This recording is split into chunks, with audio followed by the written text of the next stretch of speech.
Hello friends, এ হচ্ছে Suzuki Gixxer monotone চলে আসছে আমাদের তরি মোটরসের সার্ভিসের জন্য। বাইকটির যে সমস্যা সাউন্ড প্রবলেম, তো আমরা উপরে লকআপ কভার খোলার পরে দেখলাম ক্যামের যে পজিশন আছে পজিশন থেকে ক্যামটা আউট হয়ে আছে।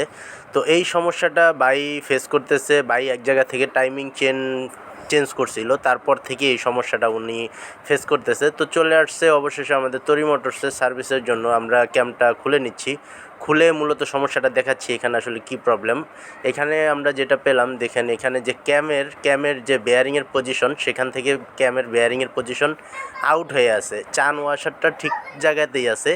এইখানে মেকানিক বাই মানে টেকনিশিয়ান বাই যে ভুলটা করছে সেটা হচ্ছে ভুলবশত চান ওয়াশারটা পিছনের দিকে বসিয়ে ফিটিং করেছে, যার কারণে যে এটা হচ্ছে চান ওয়াশার, এই ওয়াশারটা থাকবে হচ্ছে ঠিক বেয়ারিংয়ের সামনের পজিশন, কিন্তু উনি বসাইছে হচ্ছে এই যে বেয়ারিংয়ের পিছনে। এই যে পিছনের পজিশনে বসানোর কারণে ওনার ভুল ফিটিংয়ের কারণে আজকে কাস্টমারের একটা বড় ক্ষতি হয়ে গেল। ক্যামের বেয়ারিংটা ভেঙে গেছে এবং রোকারগুলিও ভেঙে যায়, ভ্যালভ টাল হয়ে গেছে। তো এই সমস্যা নিয়ে আসছে। সবাই ভালো থাকবেন, বুঝে শুনে কাজ করাবেন।